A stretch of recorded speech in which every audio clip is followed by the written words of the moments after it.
네, 경제판 돋보기 시간입니다. 저희가 이제 상반기를 마무리하면서 이제 오늘부터 이제 특집 시간으로 이어질 텐데요. 자, 오늘은 특별히 이제 신재생 에너지 계속해서 전쟁 이후에 더 가속화가 되고 있는 시장들 저희가 어떻게 또 전략 세워보면 좋을지 함께 이야기 들어보도록 하겠습니다.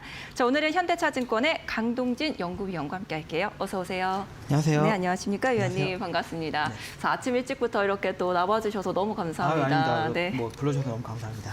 네. 자, 오늘 저희가 또 준비한 이야기가 태양광 쪽 이야기입니다. 사실 이제 전쟁이 발발을 하면서 조금 더 가속화가 되지 않았나, 에너지에 대한 이야기들이 더 많이 나오고 있는 상황이고요. 특히 전 세계가 좀 위협을 받고는 있습니다만 유럽 쪽이 더 심각하게 좀 상황이 나오고 있는 상황입니다. 거기에 맞춰서 또 대응책도 계속 나오고 있는 것 같기는 해요. 예, 맞습니다. 일단 유럽이 정말 크게 영향을 많이 받는 게 유럽은 특히나 가스 같은 것은 이제 전체 수요의 한 40% 정도를 러시아로부터 받아왔고요. 네. 뭐 석유 같은 경우도 상당히 많은 부분들을 러시아한테 이제 수입을 해왔기 때문에 특히 가스에 대한 이제 정책들을 좀 많이 발표를 했고 최근에 이제 리파워 EU 계획이라는 이제 계획을 발표를 해서 그러니까 유럽이 수입을 하던 러시아산 원유의 한 3분의 2 정도를 올해 한 해에 이제 줄이겠다. 이런 정도의 굉장히 강한 정책을 내놨습니다. 네. 근데 정책 내에 보면은 절반 정도는 당장 이제 LNG로 바꿔야겠다. 그전에 이제 파이프라인으로 바꾸고 있었었는데 그렇게 이제 얘기를 하고 있지만 또 나머지 절반 중에서의 한 절반 정도는 그러니까 태양광이나 풍력 같은 것들로 해서 가스 수요를 좀 어떻게 보면 원천적으로 좀 줄이겠다라는 발표를 좀 하고 있습니다. 그래서 태양광이 이제 유럽을 중심으로 좀 더 각광을 받고 있지만 사실은 올해 중국 같은 경우도 작년 대비해서 태양광 설치 목표치를 거의 2배로 지금 네. 올린 상황이거든요.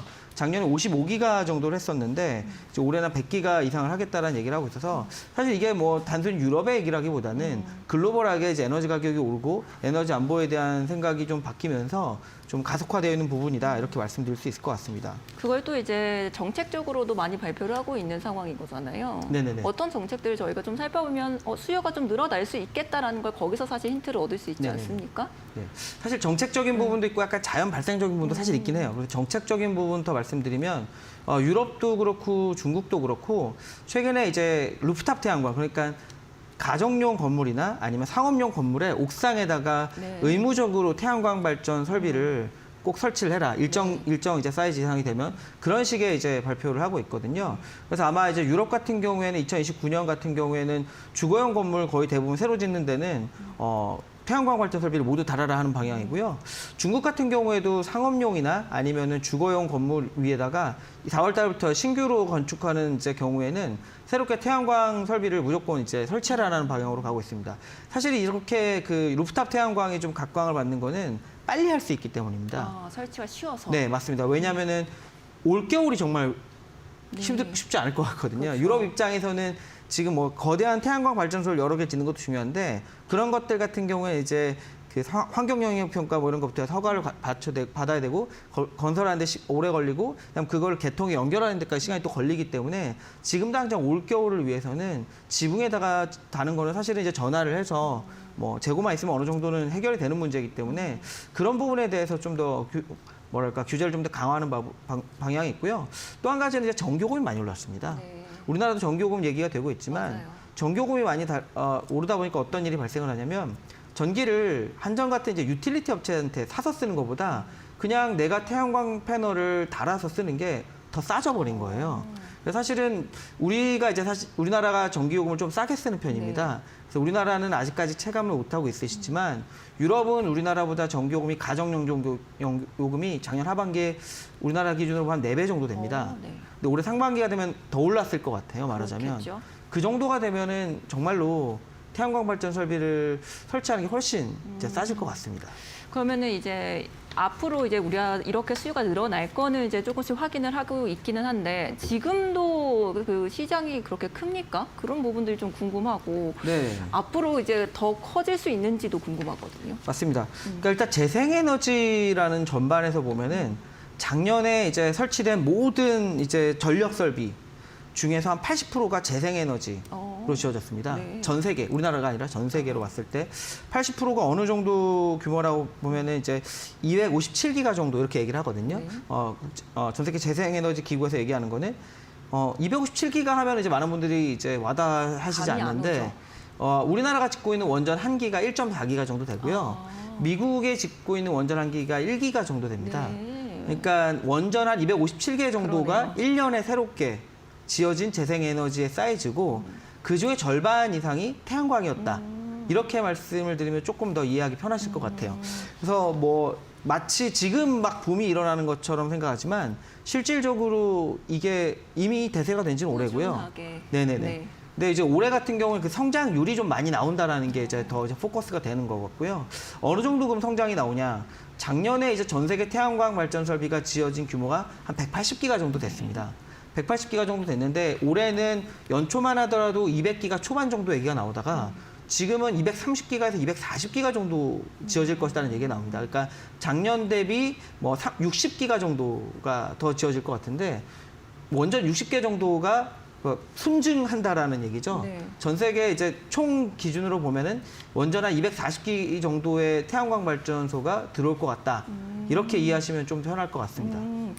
지금 뭐 우리가 사실 신재생 에너지 하면은 말씀해주신 태양광도 있고 네네. 뭐 풍력도 있을 것이고 사실은 좀 다양하게 있는 상황인데 계속해서 태양광을 좀 강조를 해주고 계시는 것 같다라는 느낌이 네네. 듭니다. 앞서서 힌트 뭐 한 가지 이유를 말하자면은 네네. 빨리 설치할 수 있어서 네네. 이런 부분도 있을 것 같고 그 외에도 특히 태양광을 좀 더 좋게 보시는 이유가 있으십니까? 일단은 태양광은 빠르게 이제 지을 수 있는 네. 거 있지만 공간의 제약을 상대적으로 풍력이나 이런 것보다는 덜 받습니다. 그렇죠. 왜냐하면 지붕에다 지을 수도 있고 사실은 이제 뭐 조그만 공터만 있어도 지을 수 있고 그런 것들이 있는데 풍력은 아무래도 이제 조그만 데 지어서는 이제 될 수가 없는 거. 좀 더 이제 사이트나 이런 것들을 사이트를 선정하는 데 있어서 좀 더 시간이 걸릴 수밖에 없기 때문에 태양광은 또 기술이 발전하면서 계속적으로 이제 효율성이 높아지면서 좀 더 그런 공간의 제약을 벗어나는 방향으로 조금 발전이 되고 있습니다. 그래서 아마 태양광이 더 빠르게 이제 설치하는 그런 게 되지 않나 싶습니다. 그러니까 단기적으로 보면은 태양광이 가장 먼저 치고 올라오는 거지 결국은 뭐 다 같이 좀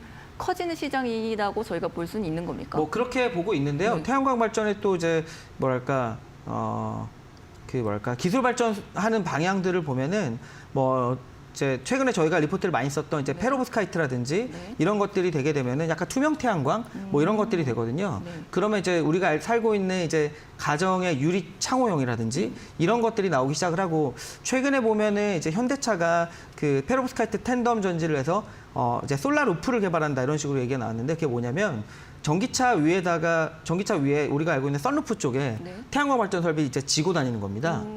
그럼 이제 전기차가 이제 다니면서 충전을 좀 할 수 있는 그런 방향으로도 개발이 되고 있습니다. 그렇기 때문에 이 태양광 발전이라는 게 공간의 제약을 이제 넘어선다라는 게 네. 단순히 뭐 지붕을 어디다나 이런 게 아니라 어떻게 보면 우리가 살고 있는 지금까지 활용하지 않았던 공간들, 예를 들어서 건물의 수직 공간, 기존의 수평 공간만 사용을 했었으니까 수직 공간이라든지 아니면 자동차의 뚜껑 뭐 이런 데까지 사용될 수가 있기 때문에 발전 방향이 무궁무진하다라는 게 태양광 발전을 저희가 좀 주목해 봐야 되는 그런 상황이라고 말씀드릴 수 있을 네, 것 같습니다. 가장 큰 것은 이제 공간의 제약이 좀 없다라는 점들을 강조를 해주신 것 같은데, 자 그렇다면 저희가 좀 이제 글로벌적으로 국내 한해서 말고요, 알아보면 좀 좋을 만한 기업이 있다면 좀 소개를 해주시죠. 네, 일단 우리나라에 이제 저희가 계속 말씀드렸던 OCI라든지 하나솔루션이라든지 현대에너지 솔루션 같은 종목들이 있고요. 글로벌 태양광 투자를 하고 싶다 하시는 분들은 저희가 추천을 드리는 게 이제 뭐 융기 실리콘 자재 같은 업체가 있습니다. 뭐 세계 최대 태양광 웨이퍼 업체이자 글로벌 2위 태양광 모듈 업체고요. 뭐 중국의 태양광 시장이 아까 말씀드렸지만 작년에 55기가 정도를 했는데 이제 올해 100기가가 넘을 것 같습니다. 신규 설치량만. 그러니까 이제 물론 이제 중국에 대해서 미국이 계속적으로 좀 뭐랄까 견제를 하는 부분이 있지만서도 중국 내 시장이 워낙 크다 보니까 충분히 성장하는 데는 무리가 없을 것 같고요. 그 다음에 이제 진코솔라 같은 업체가 있습니다. 이 진코솔라 같은 경우 미국의 ADR로 상장이 되어 있는데 세계 최대 태양광 모듈 업체입니다. 이런 업체들 같은 경우도 성장하는 데 있어서 충분히 같이 이제 과실을 함께할 수 있지 않을까 생각을 하고 있고 또 한 가지 저희가 조금 이렇게 소개를 시켜주고 싶은 업체가 퍼스트 솔라라는 업체입니다. 네. 퍼스트 솔라는 미국에 있는 몇 안 되는 태양광 업체입니다. 지금 미국이 하려는 것들이 미국 내에 이제 태양광 생산 설비를 생산할 수 있는 밸류체인을 좀 갖춰가겠다라는 정책들을 하고 있는데 아무래도 미국에 있는 거의 유일한 태양광 업체다 보니까 이런 업체들한테 전폭적인 좀 지원이 될 것 같습니다. 물론 이런 업체들 같은 경우 특히나 이제 우리가 알고 있는 폴리실리콘을 사용해서 전기를 생산하는 그런 태양광 발전 설비를 만드는 업체가 아니라 그 카드뮴 텔룰라이드라고 해서 이 업체만 가지고 있는 고유의 방법이 있습니다. 그걸 가지고 방막형 태양광 태양 전지를 만드는 업체인데 아무래도 미국 업체라는 측면에서는 좀 지금 흐름에서는 투자 매력이 높아지지 않을까 생각을 좀 하고 있습니다. 그렇죠. 아무래도 이제 바이든 대통령도 이 신재생에 대한 좀 전폭적인 지원을 하고 있는 상황에서 유일한 업체라는 점들 네. 지금 강조를 해주시면서 퍼스트 솔라까지 함께 좀 소개를 해주셨습니다. 좀 앞서서 중국의 견제 이야기가 나오기는 했는데 그래서 미국이 이제 뭐 신장 이야기 나오면서 네네. 어느 정도 이제 수입을 금지하겠다 이런 이야기들도 있었고 그래서 우리 기업이 좀 반사 이익을 얻을 수 있을 것이다라는 이야기가 시장에 뭐 잠깐 나오기는 했었어요. 그런 네네. 부분들 영향이 있을 거라고 보세요? 네, 맞습니다. 그러니까 어떻게 보면은 태양광 산업의 가장 약한 고리라고 하면은 태양광 밸류체인의 한 8, 90%를 이미 중국 업체가 하고 있다는 겁니다. 그것이 어떻게 보면 또 지금 일어나고 있는 것처럼 에너지 안보나 이런 쪽으로도 이루어질 수가 있기 그렇죠. 때문에 미국 같은 경우는 특히나 이제 중국산 태양광 독점을 좀 이제 막기 위해서 자국 내 이제 산업들을 좀 키우려는 정책들을 좀 하고 있습니다. 근데 말씀드렸듯이 미국에서 하고 있는 태양광 업체가 사실 퍼스트 솔라 이외에는 그렇게 많지가 않은데 그러다 보니까 국내 업체들이 좀 파고들 수 있는 룸들이 생길 것 같습니다. 어떻게 보면 글로벌하게 중국 이외에 태양광 사업을 유지하고 있는 몇 안 되는 국가가 우리나라고요. 하나솔루션 같은 경우가 미국 내에서 어떻게 보면 가장 큰 이제 태양광 사업자 중에 하나입니다. 최근에 이제 미국 내 태양광 설비를 증설하는 걸 이미 발표를 했지만 미국이 한편으로는 동남아산 이제 태양광 패널에 대해서 관세 면제를 한 2년 정도 한시적으로 하는 것과 동시에 그 사이에 미국 내 태양광 밸류체인을 갖기 위해서 여러 가지 이제 제도적인 지원을 할 생각인데 그 관점에서 우리나라의 어떤 하나솔루션이 뭐 충분히 수혜를 받을 수 있지 않을까 생각이 좀 들고요. 두 번째 이제 OCI 같은 업체도 아까 신장 얘기를 하셨지만 네.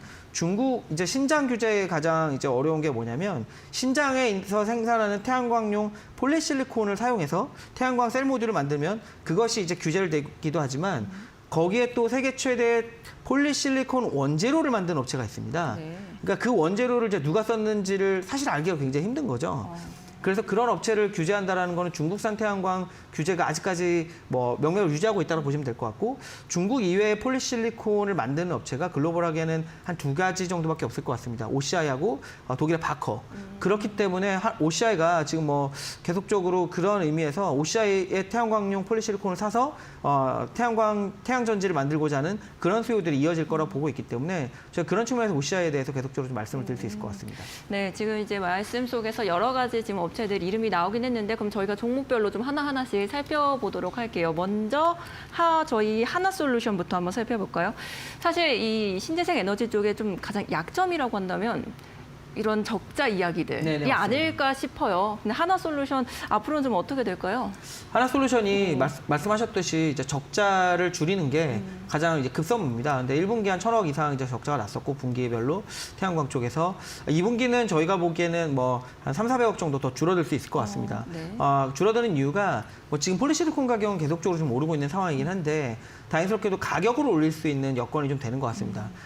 태양광용 패널 가격을 올릴 수 있는 배경이 한 2가지 정도라고 생각을 하고 있는데 한 가지는 아까 말씀드렸듯이 이제 전기요금이 올라가는 겁니다. 네. 전기요금이 오르는 배경은 결국 가스 가격이 오르는 건데 지금 유럽의 가스 가격이 지금 사상 최대치까지 올라간 상태입니다. 사상 최대치 정도가 아니라 저희가 지난 2000년대 들어와서 볼 수 없는 역사상 볼 수 없는 수준까지 올라간 네. 상태인데 그러다 보니까 이제 초반에 말씀드렸듯이 패널을 조금 비싸게 사도 그걸 가지고 태양광 설치를 해서 전기를 생산하는 게 가스 발전을 하는 것보다 훨씬 싸져 버렸습니다. 네. 그렇기 때문에 가격을 좀 더 올려줄 수 있는 그런 여건이 된 것 같고요.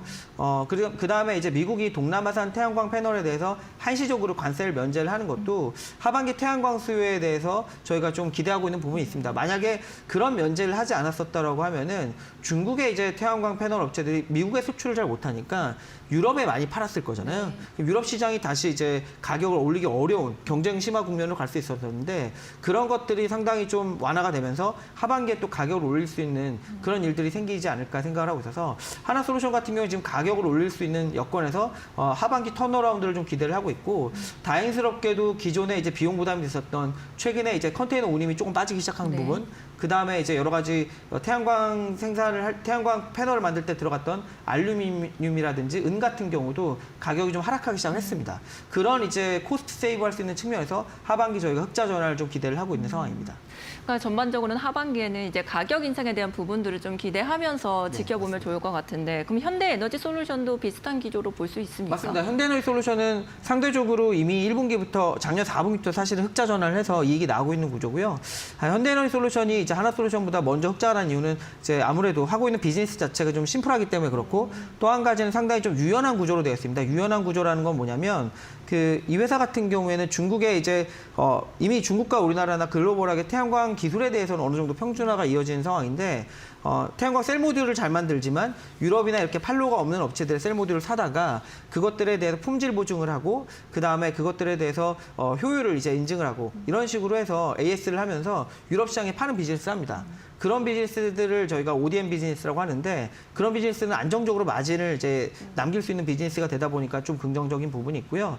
또 그 회사의 이제 또 전체 이제 매출액 중에 40%가 국내 시장인데 이번에 윤석열 정부에서도 그런 얘기를 하고 있지만 국내산 제품에 대해서 계속적으로 좀 페이버를 주는 방향으로 가고 있습니다. 그래서 국내 이제 비중이 높다라는 것도 아무래도 좀 더 이제 수익성이 좋은 이제 배경이라고 할 수 있는데 하반기에 이제 하나솔루션처럼 또 가격을 올릴 수 있는 부분, 그다음에 신규 설비가 올라오는 부분들로 인해서 하반기 실적도 저희가 좀 긍정적으로 바라보고 있습니다. 네, 그러면은 이제 마지막으로 우리 위원님께서 그래도 가장 괜찮게 보고 있는 종목이 어떤 종목인지 탑픽 종목을 꼽는다면 어떤 종목을 꼽으시겠어요? 네, 저희는 이제 OCI에 대해서 이제 수년 네. 전부터 좀 계속 말씀을 드리고 있고요. OCI가 이제 저희가 계속 좋게 보는 이유는 말씀드렸던 대로 중국 외에 몇 안 되는 폴리실리콘 네. 업체라서 협상력이 있는 부분도 있고요. 또 한 가지는 폴리실리콘 가격이 좀 계속 쉽게 빠지지 않고 있습니다. OCI의 주가를 보시면 작년 하반기부터 계속 빠졌다가 최근에 좀 반등하는 상황인데 사실 폴리실리콘 가격은 작년 하반기 이후에도 계속 올랐거든요. 시장에서는 올해 중국산 태양광 폴리실리콘 증설이 굉장히 많기 때문에 가격이 하반기에 굉장히 내려갈 것이다라는 우려로 인해서 주가는 이제 폴리실리콘 가격이 올라갔음에도 불구하고 심지어 주가가 계속 하락하는 모습을 보였는데 이제 아무래도 올해 태양광 수요 전망치가 계속 상향 조정되는 상황에서 어떻게 보면은 이제 가격 하락 가능성이 굉장히 적어지고 있는 상황이고 이 타이트한 폴리실리콘 시황이 내년까지도 이어질 것 같습니다. 네. 그렇기 때문에 저희는 OCI가 어떻게 보면 시장의 우려보다는 실적이 계속적으로 잘 나오는 모습들을 보여줄 수가 있기 때문에 OCI에 대해서 긍정적으로 좀 말씀을 드리고 있습니다. 네. 저희 여기까지 이제 신재생 에너지 전반적인 시장과 함께 태양광 이제 더 집중적으로 들어가서 종목별로도 함께 따져봤습니다. 자, 저희 이번 주 이렇게 지금 섹터별로 특집을 진행을 하고 있습니다. 저희 내일은요, 유진투자증권 이승우 리서치 센터장과 함께 반도체 업황에 대해서 또 자세히 다뤄볼 예정이니까요. 내일 이 시간도 또 함께해 주시면 감사하겠습니다. 자, 지금까지도 현대차증권의 강동진 리서치 센터 연구위원과 함께했습니다. 오늘 말씀 감사합니다. 감사합니다.